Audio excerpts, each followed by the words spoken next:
बच्चों हम यहाँ पर पढ़ने वाले हैं क्राउन ईथर। क्राउन ईथर के बारे में बच्चों यहाँ पे देखेंगे। क्राउन ईथर, तो ईथर बॉन्ड्स बच्चों हम जानते हैं कि ईथर बॉन्ड क्या होता है। ईथर किसको बोलते हैं बच्चों? जब दो कार्बन के बीच में एक ऑक्सीजन ग्रुप रहता है उसको ईथर लिंकेज हम बोलते हैं। तो यहाँ पर पढ़ने वाले हैं बच्चों क्राउन ईथर, मतलब ऐसे कंपाउंड जो ईथर लिंकेज रखते हो, ऐसे कंपाउंड ईथर कॉम्प्लेक्सेस और कॉम्प्लेक्स बनाते हैं। एंड या फिर इनका दूसरा नाम है क्रिप्टेन कॉम्प्लेक्सेस, या क्या बोलते हैं इनको? क्रिप्टेन कॉम्प्लेक्सेस हम बोलते हैं। Crown ethers are macrocyclic polyethers. Polyethers बच्चों कैसे? साइक्लिक है मतलब रिंग बनाते हैं, साइक्लिक है मतलब रिंग बनाते हैं, और कैसी? मैक्रोसाइक्लिक मतलब लार्जर रिंग बनाते हैं। लार्जर रिंग बनाने वाले साइक्लिक पॉलीईथर्स हैं। ईथर मतलब इस तरह के बॉन्ड्स वाले, ईथर बॉन्ड वाले।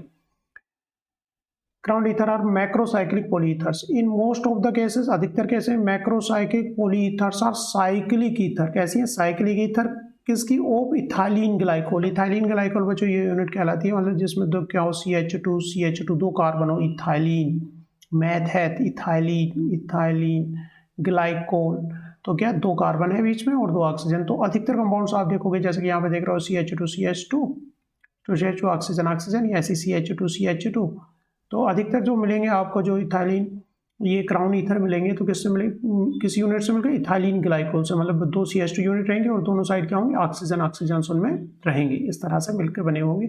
आप देख सकते हैं जैसे इन कंपाउंड को CH2 फिर ऑक्सीजन। तो इन मोस्ट ऑफ द केसेस, अधिकतर केसेस में मैक्रोसाइक्लिक पॉलीईथर्स, जो मैक्रोसाइक्लिक पॉलीईथर आर साइक्लिक ईथर है, तो साइक्लिक ईथर है मतलब रिंग वाले कंपाउंड्स हैं। Of ethylene glycol, ethylene glycol मतलब दो एक यूनिट रहेगी CH2 और दोनों तरफ ऑक्सीजन, CH2 ऑक्सीजन, इधर भी ऑक्सीजन CH2 और ऑक्सीजन, इथाइलिन ग्लाइकोल यूनिट से मिलके बनने वाले। ठीक है। Some example of the crown ethers are follows. कुछ एग्जाम्पल्स 12 क्राउन 4 है, 15 क्राउन 5 है, 18 क्राउन 6 है, या फिर यहाँ पर डाई बेंजो, ये तो बेंजीन रिंग में डाई बेंजो 18 क्राउन 6 है, 4 है।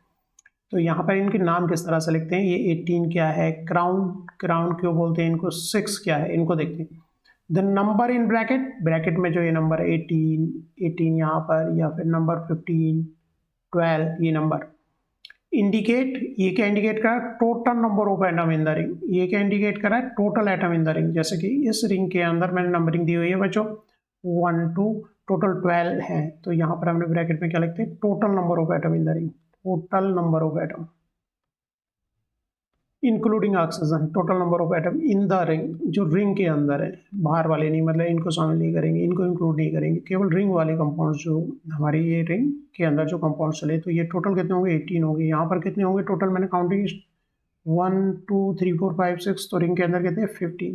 तो ये जो ब्रैकेट के अंदर जो हम लिखते हैं क्या होते हैं? Total number of atom in the ring. And the number following the hyphen indicate the number of oxygen. और जो फॉलो कर रहा है किसको? ये हाइफन कहलाते हैं। हाइफन को जो फॉलो कर रहा है ये बता रहा है नंबर ऑफ ऑक्सीजन को बता रहा है, number of oxygen in the ring. Ring के अंदर जैसे कि यहाँ पर देखोगे तो बच्चों 4 ऑक्सीजन है, 1 2 3 4, तो 4 लिखा है यहाँ पर। 1 2 3 4 5 ऑक्सीजन है तो यहाँ पर 5 लिखा है। इसी तरह यहाँ पर टोटल 6 ऑक्सीजन है तो 6 लिखा है। तो इस तरह से ये ब्रैकेट जो लिखी जाती है वो क्या लिखा जाता है? टोटल नंबर ऑफ एटम्स लिखे जाते हैं इन द रिंग। और ये जो क्राउन के बाद जो हाइफन के बाद 6 नंबर है, ये number of oxygen in the ring. और टर्म जो ये क्राउन टर्म है ये कहाँ से आई है इसको देखते हैं।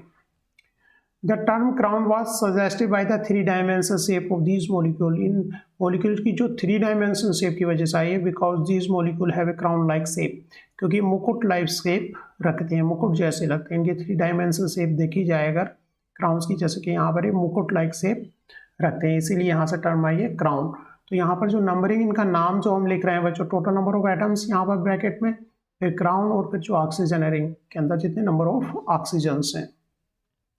और ये किससे बने? पॉलीईथर्स हैं बच्चों, साइक्लिक पॉलीईथर्स हैं, और इनमें अधिकतर यूनिट क्या रहती है? इथाइलिन ग्लाइकोल यूनिट होती है। The term crown ether now includes, अब बच्चों क्राउन ईथर का मतलब ये नहीं खाली यहाँ पर ऑक्सीजन ईथर, क्योंकि ईथर लिंकेज तो ROR, ऑक्सीजन को ही हम ईथर बोलते हैं, but crown ethers now include शामिल करते हैं macrocyclic containing nitrogen sulphur atoms as well as macrocycle containing more than one kind of heteroatom, मतलब नाइट्रोजन भी हो सकता है ऑक्सीजन की जगह पर, एक से ज़्यादा एटम भी हो सकते हैं जैसे कि नाइट्रोजन शामिल हो गए, या सल्फर भी हो सकते हैं जैसे कि यहाँ पर सल्फर सल्फर है। तो उनको को भी ये टर्म जो क्राउन ईथर टर्म है ये उनको भी उन्हीं कंपाउंडों को भी इंक्लूड करती है। जैसे कि ये हो गए बच्चों एग्जाम्पल्स हो गए, ये भी एग्जाम्पल किसके हैं, क्राउन ईथर के एग्जाम्पल्स हैं। The crown ether have the property, अब यहाँ पे इंपॉर्टेंट प्रॉपर्टी है, इसको ध्यान रखना है, वो फॉर्मिंग कॉम्प्लेक्स। ये कंपाउंड क्या करते हैं बच्चों, कॉम्प्लेक्स फॉर्म करते हैं विद पॉजिटिव आयंस। तो पॉजिटिव आयन जैसे कि देखा था रुबिडियम Rb प्लस वहाँ था, ऐसे इनके अंदर ये किसके साथ कॉम्प्लेक्स बना सकते हैं, K प्लस या सोडियम प्लस मेटल आयन इनकी केविटी में, केविटी मतलब यहाँ पर बीच में जो खाली जगह है वहाँ पर मेटल के साथ में ये क्या बना सकते हैं, कॉम्प्लेक्स बना सकते हैं। इनके पास जो है लोन पेयर है, हेटेरोएटम जो भी है, सल्फर है या फिर यहाँ पर ऑक्सीजन है, जैसे कि देखें उनके साथ वो कॉम्प्लेक्स फॉर्मेशन करते हैं। The winding in this complex result from ion dipolar in attraction, ion dipolar attraction की वजह से हो रहा है between the heteroatom and the positive ion. Heteroatom पर जो लोन पेयर है वो क्या है बच्चों, पार्शली निगेटिव है लोन पेयर, इनके ऊपर एक एक लोन पेयर है, पार्शली निगेटिव चार्ज है वो, और जो मेटल होगा उस पर क्या रहेगा, पार्शली पॉजिटिव चार्ज रहेगा। तो इस अट्रैक्शन की वजह से हेटेरोएटम पर जो लोन पेयर है, बिंडिंग ऑफ दिस कॉम्प्लेक्स, यहाँ पर जो कॉम्प्लेक्स जो बेंड हो रहा है, this complex result from ion dipolar attraction between the heteroatom, जो हेटेरोएटम है, एंड द पॉजिटिव आयन, जो हेटेरोएटम्स है जैसे कि यहाँ सल्फर है और जो मेटल एटम है वो पॉजिटिव, तो उनके बीच में जो ये अट्रैक्शन है आयन डाइपोलर अट्रैक्शन है, ये इलेक्ट्रोस्टैटिक अट्रैक्शन है, उसकी वजह से इसकी क्या होती है, विंड करता है, मतलब जुड़ता है। Each crown ether wind different with distinct ion, each crown ether वो केविटी, किसी की केविटी छोटी है किसी की बड़ी है, तो वो डिफरेंट आयन उनके अंदर एंटर करते हैं।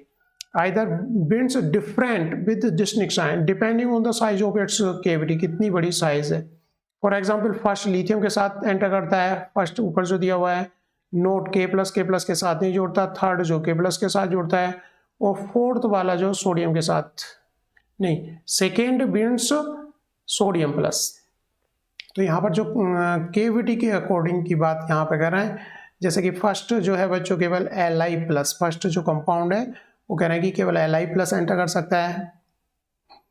यहाँ पर जो थर्ड है वो पोटेशियम, इतनी केविटी इतना बड़ा साइज है कि K+ आ सकता है यहाँ पर, और यहाँ सेकेंड जो है Ne+ आ सकता है, और फोर्थ जो है उसमें जो बेटर टाइटली होल्ड रहता है वो Rb+ रहता है, कंपाउंड नंबर 4 जो है।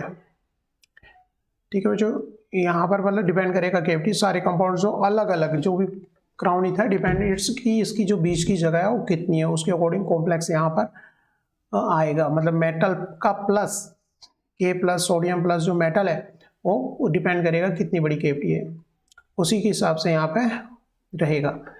Similarly, second winds sodium, whereas 4 winds Rb+. Since oxygen of crown ether carry unshared pair of electron, oxygen जो है उनके पास जो क्या रहते हैं बच्चों, अनशेयर्ड पेयर ऑफ इलेक्ट्रॉन्स रहते हैं, दो लोन पेयर्स उनके पास है, carry unshared pair of electron, these unshared pair of electron can solvate cation, और कैटायन को साथ में क्या कर सकते हैं, सोलवेट कर सकते हैं, मतलब अपने साथ जोड़ सकते हैं। इनके पास जो है क्या है, जैसे कि यहाँ पर मान लिया सपोज K+ है, तो इनके पास सभी के पास लोन पेयर है, उसके साथ में कॉम्प्लेक्स बना सकते हैं, अपने साथ में घोल सकते हैं, मतलब अपने साथ सोलवेट कर सकते हैं, अपने साथ डिजोल्व कर सकते हैं, कॉम्प्लेक्स बना सकते हैं अपने साथ में, एंड ड्यू टू इनके लोन पेयर, इन पर अवेलेबल लोन पेयर और मेटल पर प्लस चार्ज की वजह से, लोन पेयर है तो निगेटिव चार्ज है। Since divalent oxygen has bond angle not very different from those sp3c, carbon के जैसा ही बच्चों उनमें बॉन्ड एंगल्स ऑक्सीजन में रहता है। The ring of crown ether can exist in much the same conformation as the alicyclic, जैसे कि carbon की एलिसाइक्लिक रिंग्स होती हैं वैसे ही बच्चों ऑक्सीजन की भी रिंग है, उसका बॉन्ड एंगल्स पर बहुत ज़्यादा डिफरेंस ऑक्सीजन के आने से नहीं बढ़ा है। The ring of crown ether are पकड़, थोड़ा सा पकड़ स्ट्रक्चर है, मतलब प्लेनर स्ट्रक्चर ना हो करके फोल्डेड स्ट्रक्चर से। Let us examine the 18 crown ether के बारे में हम यहाँ पर देखने जा रहे हैं बच्चों। The molecule is shaped like doughnut and has a hole in the middle, बच्चों बीच में क्या है, होल है, जहाँ पर कि कोई भी मेटल आयन जो आकर के इंसर्ट हो जाता है। या फिर कॉम्प्लेक्स बना लेता है। Hole in the middle, the facing into the hole are the oxygen atom, facing into the hole are the oxygen atom. बच्चों जो होल है उसके चारों तरफ क्या है बच्चों, ऑक्सीजन एटम है, उसको ऑक्सीजन एटम को फेस करता हुआ ये इसके इनसाइड होल है। फेसिंग द होल ऑक्सीजन है, facing outside are the 12 CH2, 12 CH2s हैं, ये CH2 क्या है आउटसाइड की तरफ है, बाहर की साइड जो है ये CH2 ग्रुप्स हैं, और इनसाइड को क्या है ऑक्सीजन है। देयर इज 10 लायोफिलिक इंटीरियर, अंदर का जो इंटीरियर हो जाता है क्योंकि इन पर क्या होगा पार्सली निगेटिव चार्ज होगा, तो अंदर का जो इंटीरियर है जो ये होल है जहाँ पर मेटल आयन आना है वो क्या हो जाता है लायोफिलिक इंटीरियर हो जाता है, अंदर का जो है लायोफिलिक हो जाता है। दो तरह में लायोफिलिक और लायोफोबिक, जो एलिफेटिक होते हैं वो लायोफोबिक होते हैं, वाटर को लाइक नहीं करते हैं। लायोफिलिक मतलब आयनिक जो है वो लायोफिलिक है, तो अंदर की जो है आयनिक हो रही है अंदर का क्यों ऑक्सीजन की वजह से, और बाहर की साइड जो नेचर इसकी हो रही है वो कैसी हो रही है लायोफोबिक हो रही है, मतलब एलिफेटिक रिंग मतलब नॉन पोलर सॉल्वेंट में डिजोल्व होने, नॉन पोलर को लाइक करने वाली, नॉन पोलर को, और अंदर वाली इंटीरियर जो हो रहा है वो कैसा हो रहा है पोलर लाइक हो रहा है, polar. Now to the crown ether let us add a potassium ion K+, K+ के साइज के बराबर इसकी कैविटी है, which just fit into the hole, जो होल में इन द क्राउन ईथर, इस क्राउन ईथर के अंदर आसानी से वो फिट हो जाता है। Where is it had by unshared pair of electron on the 6 oxygen atom through the ion dipole bonds, क्योंकि K+ जो है इनके पास जो लोन पेयर्स ऑक्सीजन के पास अनशेयर पेयर लोन पेयर जो है उनके साथ में आयन डाइपोल की वजह से, पॉजिटिव नेगेटिव चार्ज की वजह से, क्योंकि इलेक्ट्रॉन पर नेगेटिव चार्ज इस पर पार्शली पॉजिटिव, तो उनके साथ में इस तरह से कॉम्प्लेक्स बनाता है। Just fit into the hole in the crown ether which it had by unshared pair of electron of the 6 oxygen atom through the ion dipole bonds, ion dipole bonds की वजह से, मतलब आयन डाइपोल बॉन्ड का मतलब हो गया lone pair और cation के बीच में जो बॉन्ड्स बना है। Because of the close fit ion dipole attraction K+ is bound very tightly, काफी अच्छे से यहाँ पर फिट रहता है आयन डाइपोल अट्रैक्शन फोर्स की वजह से। ये जो बॉन्ड्स बन रहे हैं क्या है इलेक्ट्रोस्टैटिक अट्रैक्शन है, इलेक्ट्रोस्टैटिक मतलब पॉजिटिव और निगेटिव के बीच में अट्रैक्शन फोर्स की वजह से। Although the crown ether is not a solvent, it holds K+ by the same force that a solvent uses. जैसा कि सोलवेंट किसी चीज़ को डिसॉल्व कर लेता है वैसे ही क्या है ये K+ को, आल्दो ये ईथर जो है सोलवेंट नहीं है लेकिन उसी तरह से इसको क्या कर लेते हैं कॉम्प्लेक्स बना लेते हैं और इसको सोलवेटेड कर लेते हैं। Force are usually strong here, तो फोर्सेज जो है यहाँ पर जो अट्रैक्शन फोर्स है काफ़ी स्ट्रॉन्ग फोर्स है। Although K+ and crown ether make up cation, crown ether और K+ मिलकर क्या बना रहा है बच्चों ये, क्योंकि क्राउन ईथर देखेंगे तो न्यूट्रल है और बाकी जो है केवल K+ ही चार्ज है यहाँ पर, तो ये दोनों इंक्लूड होकर के क्या बना रहे हैं एक कैटायन बना रहे हैं, लार्जर साइज कैटायन हो गया ये। Cation which is lyophobic on the outside, outside पे कैसा है बच्चों लायोफोबिक है इन CH2 की वजह से, हाइड्रोकार्बन बाहर क्या है हाइड्रोकार्बन है, अंदर क्या है लायोफिलिक नेचर का है, बाहर के साइड तो हाइड्रोकार्बन है, नॉन पोलर साइड बाहर हो गई और अंदर क्या हो गई पोलर साइड हो गई, पोलर साइड इनसाइड हो गई क्योंकि ऑक्सीजन इनसाइड को हो गया, और बाहर की साइड कैसी नॉन पोलर साइड हो गई, नॉन पोलर हो गई हाइड्रोफोबिक हो गई। Lyophobic on outside and has A positive charge worried, मतलब अंदर दबा हुआ, worried with in the molecule, जो चार्ज है वो अंदर है। The lyophobic character make it soluble in organic solvent, क्योंकि ऑर्गेनिक सोलवेंट में बच्चों नॉन पोलर कंपाउंड्स जो है नॉन पोलर ही कंपाउंड पोलर में डिसॉल्व होते हैं, नॉन पोलर में, तो ऑर्गेनिक कंपाउंड जो है एनिक सोलवेंट जो है बच्चों कैसे नॉन पोलर नेचर के, तो नॉन पोलर वाले सब्सटेंस ही ऑर्गेनिक सोलवेंट में डिसॉल्व होते हैं। जो साल्ट वगैरह है वो कहाँ पर डिसॉल्व होते हैं पोलर सोलवेंट, जैसे कि वाटर पोलर है, नॉन पोलर में डिसॉल्व होते हैं और पोलर में डिसॉल्व होते हैं, ठीक है। Lyophobic character make it soluble in organic solvent, तो इसका जो आउटसाइड का कैरेक्टर है वो कैसा लायोफोबिक है, तो इसलिए ये जो नॉन पोलर हो गया नेचर में और ऑर्गेनिक सोलवेंट में डिसॉल्व हो जाएगा। When a crown ether complex enter solvent of low polarity it take an anion with it, जब इसको ऑर्गेनिक सोलवेंट में डिसॉल्व करते हैं तो इसके साथ में जो एनायन, क्योंकि ये कैटायन है तो इसके साथ में चिपका हुआ चल जाता है एनायन भी, जो निगेटिव पार्ट होगा वो भी इसके साथ चला जाता है with it. When a crown ether complex enter a solvent of low polarity के सॉल्वेंट में जब ये एंटर करता है तो it take a anion with it, अपने साथ क्या ले जाता है, एनायन वी अपने साथ ले जाता है। The anion is shielded from the positive charge K plus by world की crown, thus forming only loose ion pair. क्योंकि जैसे कि अगर K प्लस और Cl है, ये तो टाइट आयन पेयर होगा, आयन कह रहा हूँ, और पेयर मीन्स जोड़ा, आयन पेयर है। लेकिन जब K प्लस ये इतना बड़ा चार्ज हो गया इस पर K प्लस और Cl, तो अब ये जो आयन पेयर है प्लस और माइनस का क्या होगा, लूजली आयन पेयर होगा, इतना अच्छे से होल्ड नहीं रहेगा क्योंकि K प्लस काफ़ी बड़े मोलिक्यूल पे डिस्ट्रीब्यूट हो गया है। तो फॉर्म करते हैं loose ion pair and is highly reactive. तो जो एनायन होगा वो काफ़ी हाईली रिएक्टिव हो जाएगा, इतना टाइटली होल्ड इसके साथ में नहीं रहेगा। This complexing ability is so strong that ionic compound can be dissolve in organic solvent. जो आयनिक कंपाउंड्स जो थे केवल पोलर सॉल्वेंट में ही डिसॉल्व होते हैं, अब इस तरह से क्राउन ईथर की हेल्प से ये जो है नॉन पोलर सॉल्वेंट में भी डिसॉल्व हो जाएंगे। नॉन पोलर क्योंकि इसकी आउटसाइड जो कैटायन बनाई, इसकी आउटसाइड कैसी है, नॉन पोलर है, CH2 की वजह से। For example potassium permanganate is soluble in water. KMnO4 केवल किस में डिसॉल्व रहता है बच्चों, वाटर में, क्योंकि पोलर है। साल्ट है KMnO4 डिसॉल्व किस में होता है, वाटर में। लेकिन अगर but insoluble in benzene, benzene में इंसोल्यूबल, ऑर्गेनिक सॉल्वेंट में इंसोल्यूबल रहता है क्योंकि ये पोलर नेचर है, तो पोलर में डिसॉल्व होगा। जैसे कि वाटर सॉल्वेंट कैसा है, पोलर डिसॉल्व इन पोलर। लेकिन ये बेंजीन में क्या है, इंसोल्यूबल है। लेकिन अगर इसके अंदर कुछ क्राउन ईथर है, सपोज बेंजीन कंपाउंड जो है दो लेयर्स हैं, एक ऊपर है बेंजीन की और नीचे बच्चों वाटर है, तो अगर इसके अंदर हम क्या डाल दें, क्राउन ईथर ऐड कर दें, क्या ऐड कर दें, क्राउन ईथर ऐड कर दें, तो क्राउन ईथर क्या करेगा बच्चों, वाटर के अंदर जो KMnO4 होगा वो इंजीन में डिसॉल्व नहीं होगा, तो यहाँ से K प्लस को ले जाएगा और उसके साथ आयनाइन भी लगा रह जाएगा। क्राउन ईथर इस तरह से K प्लस को अपने अंदर इंसर्ट करके, और जो MnO4 जो पार्ट है वो इसके साथ चला जाएगा, क्योंकि ये किस्म के ये दोनों में सॉल्वेटेड हो रहा है।